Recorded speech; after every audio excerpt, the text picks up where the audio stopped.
4 na lugar sa bansa ang positibo sa toxic red tide. They warned about sick and dying sea lions and dolphins. Littered with dead fish killed by a massive algae bloom. Sources from BIFAR warned the public against consumption of shellfish. Nalaso sa pagkain ng shellfish na may red tide sa bayan ng Milano. 2 areas in Mindanao and 4 in the Visayas were found positive for toxic red tide.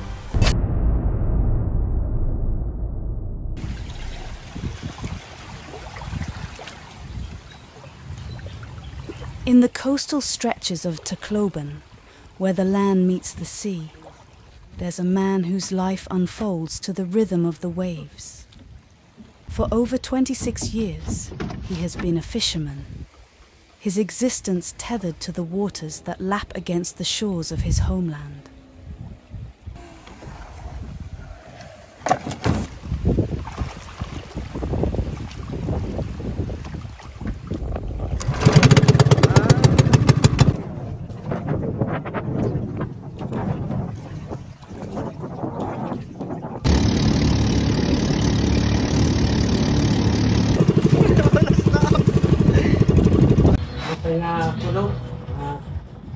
Ako Miguel Sopo Diwata. Sa ako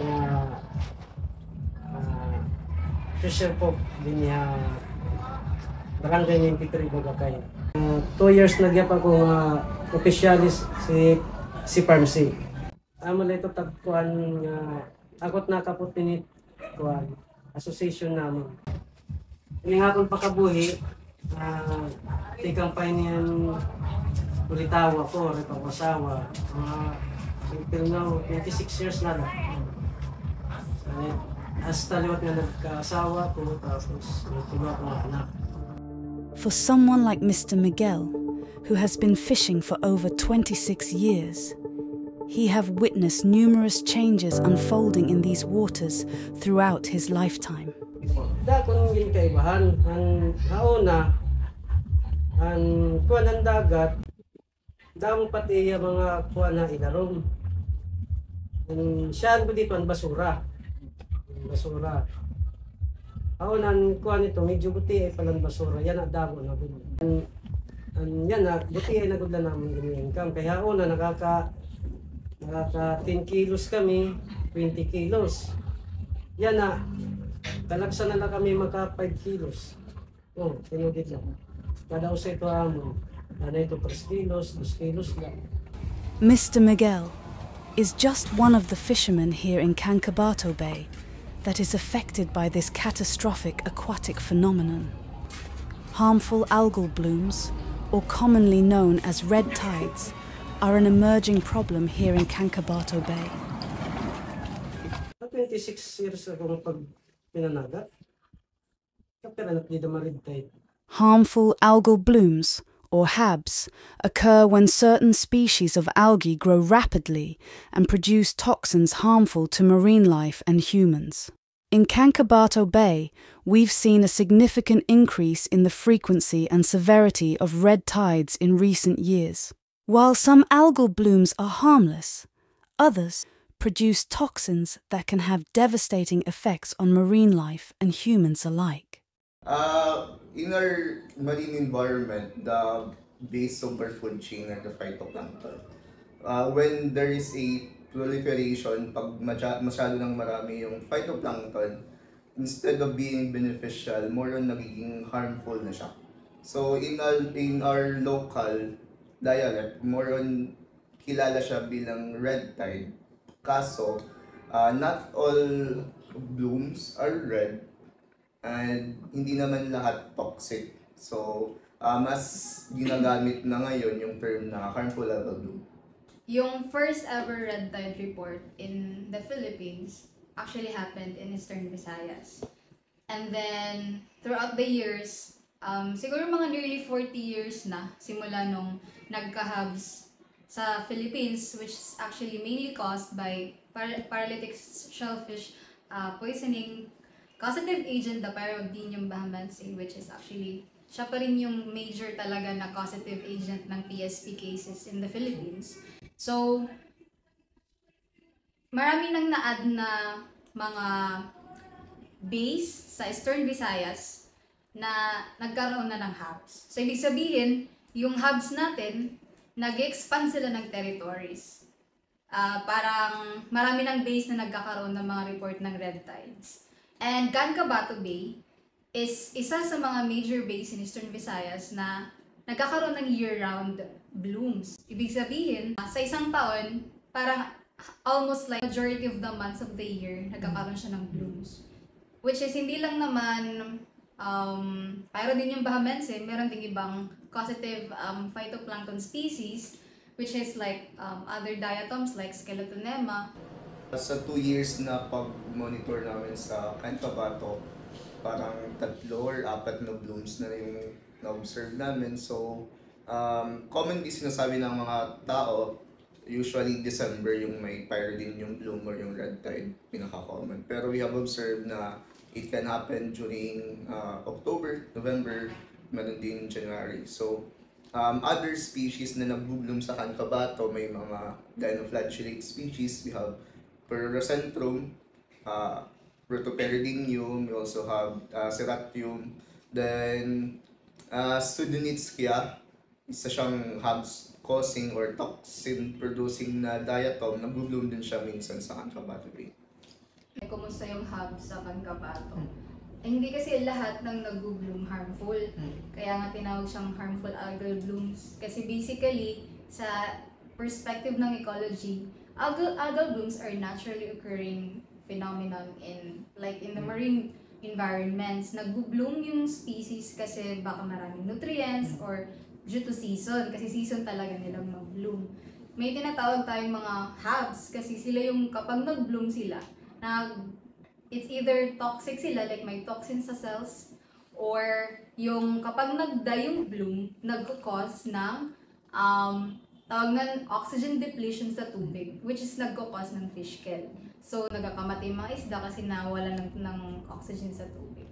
So, yun. So, sa Cancabato, pag nagbo-bloom, wala namang parang kaming, so far sa monitoring namin sa 2 years namin na monitoring, kapag meron kaming na-observe na bloom, wala namang parang fish kill so far na nangyari or na-report, no?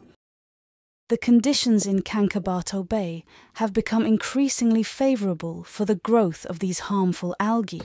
Nutrient pollution from various sources, such as agricultural runoff and untreated sewage, provides the algae with the necessary nutrients to thrive.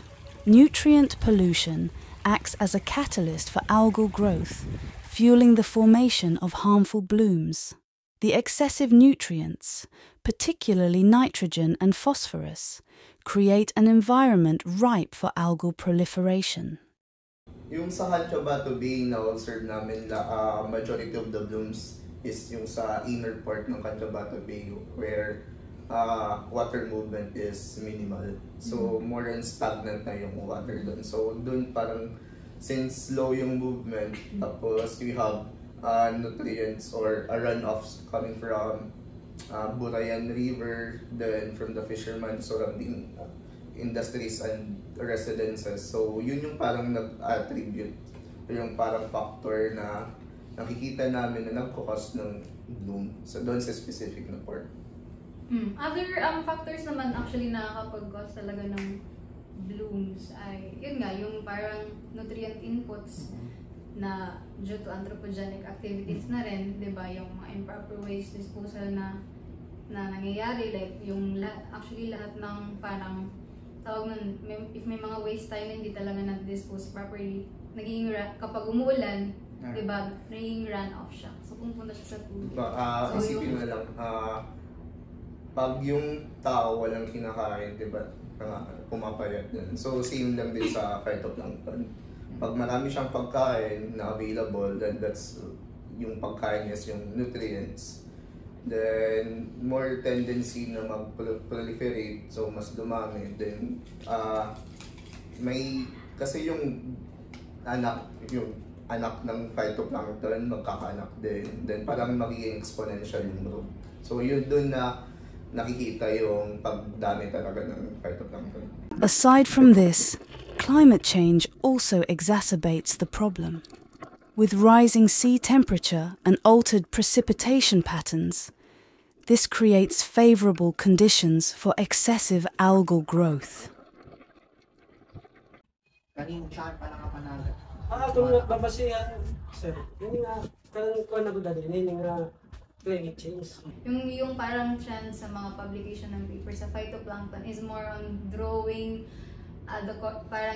the association or correlation ng kung ano yung mangyayari, ano yung maging responses ng phytoplankton, especially HABSA, parang in light of climate change. Kasi marami ng mga experimental setups na ginawa sa phytoplankton, mga selected na mga species, kung paano sila nag-respond kapag itataas yung temperature ng tubig. Actually, kaya na siyang magawa sa lab. Pinaka-major talaga na water parameter na sensitive sila is temperature, salinity. Yun talaga. Kapag baguhin mo yung may ibang mga phytoplankton, lalo na yung HABs, na parang bibigyan mo sila ng certain time lang na mag-adapt. Kapag itaas mo yung temperature ng tubig, makaka-adapt na sila. So ano yung parang implication nun in light of climate change? Ibig sabihin kapag kapag tumaas na yung temperatura ng tubig, hindi sila actually mawawala. Yung parang hypothesis ng mga HABs researchers is kapag mas lalong lumala yung epekto ng climate change, mas lalaki yung parang, mas magiging often or magiging frequent yung HABs na mangyayari. As a result, red tides have become more frequent and severe, wreaking havoc on the delicate ecosystem of the bay. For fishermen like Mr. Miguel, the impact of red tides is felt deeply. These blooms can lead to massive fish kills, wiping out entire populations of fish and other marine organisms. As the fish disappear, so does Jacob's livelihood, leaving him and others in the community struggling to make ends meet. Ito, kung meron tayo dito nga lugar, ngayon ang ginabisuan ng city, hindi kami ito pwede kumato. Di lang kami dito uruhiran eh. Kami ito nga buti, lahat na yung income. Imbes na naman na yung income nga medyo dako, basta may rig tayo, di rin man kami pwede kumato ito dito nga lugar. Bawal man. Yung ikaduha, di rin pwede nga manguwakan laman dagat dito, mga isda man di daw, ano di dapat, basta kapit dagat, di man pwede kaunon. Yung kadua pa, kung man ito, yung delikado man ito, yung paunan magbuhat, rin mapuison. According sa FLAT, yung fisheries law enforcement, hindi ko alam ano yung T, pero more sa law enforcement na for fisheries. Kapag may shellfish bulletin, bawal magbenta ng shellfish especially here in Cancabato. We have mini markets na surround sa Cancabato Bay, Robin Magallanes, Robin Fisherman. So, kung punta sila doon, sinecheck nila kung may nagbebenta. So, if meron, hinuhold muna yung shellfish, tapos sinesend sa before para i-test. If mag-positive, kinukuha yung shellfish, then tinatapon. If negative naman, ibibigay siya pabalik sa... As the Earth stewards, humans have also unwittingly become agents of harmful algal blooms. For me, I think more than the human component. Una na doon yun na nga, anthropogenic activities.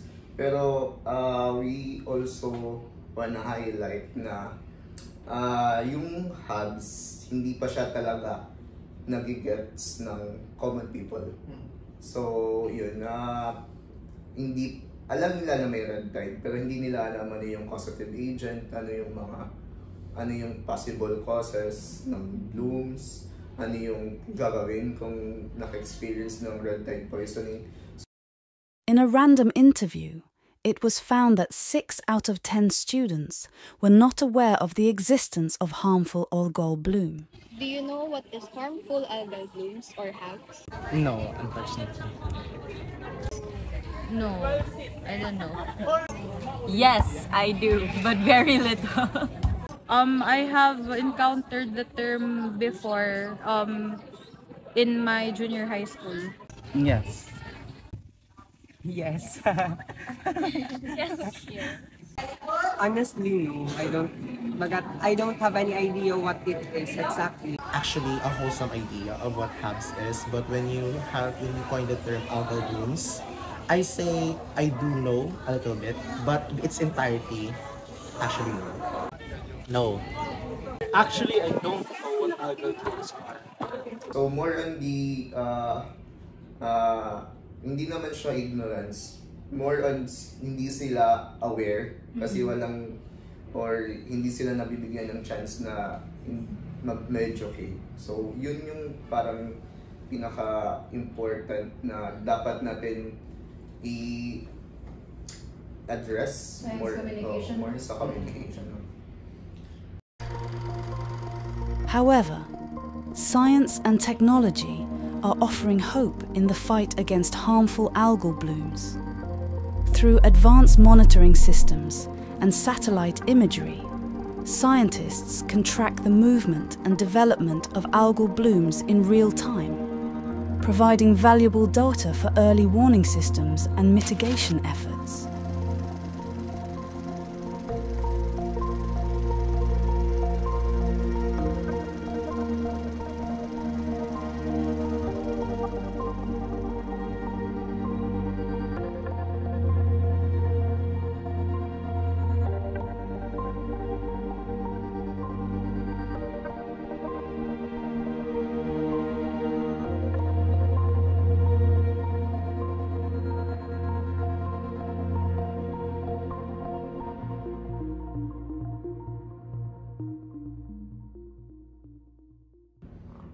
Yung ginagawa namin currently sa project is naglilibot kami ng mga base, tapos nag-identify na kung ano yung mga present na mga phytoplankton. Pero we believe na sa plankton research kasi baselining is very important kasi doon ka nagsisimula na mag-gather ng data. At kami dito sa lab namin, pa-prioritize kami ngayon in isolating and culturing mga hubs talaga.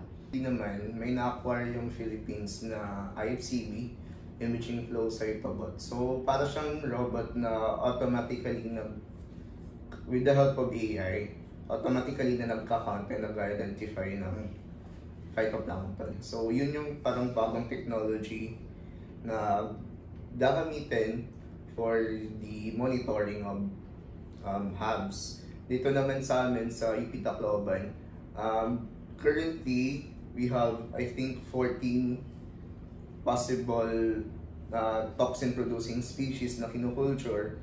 So, isa doon is yung Pyralidium bahamense. Yun na nga, yun yung main cause ng red tide talaga dito sa Philippines.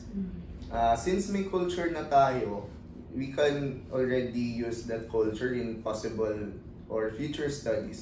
To combat the root causes of harmful algal blooms, stakeholders are implementing various solutions.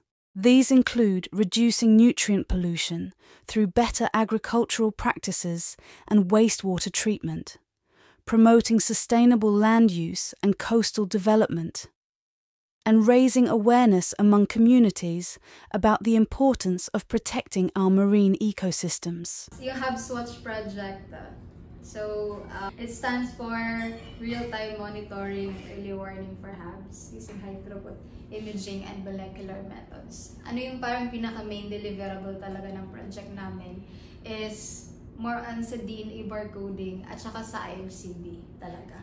Kasi yun yung project na Hubs Watch, siya yung pinaka-largest na consortium ng under the CHEDLAC as the funding agency namin. Kasi it composed of 10 universities. Tapos yung goal niya talaga is to map yung parang tawagan i-map yung mga present na phytoplankton across the Philippines. So meron kaming mga collaborators all the way from Luzon, Visayas, and Mindanao. Yung major namin na deliverable is yung deployment din ng IFCB. Meron din ongoing na ginagawa yung project na application. Parang siyang Hubs Watch na application sa phone. Na parang isasabihin niya na, okay, ganito yung level ni Pyralidium, ito na yung count niya sa araw na to. Ay, yung pinadetect namin si Alexandrium sa araw na to, tapos ito lang yung ano niya, ito lang yung number of cells niya, hindi pa naman siya dangerous, gano'n. So yun yung parang ongoing pa siya na nangyayari na ginagawa ngayon at the moment. Tapos hindi pa siya fully talaga na furnished, pero yun yung pinaka-goal talaga ng project. Pag nun yung training CFCD or yung machine, nakadepende pa rin siya sa data na i-feed sa kanya.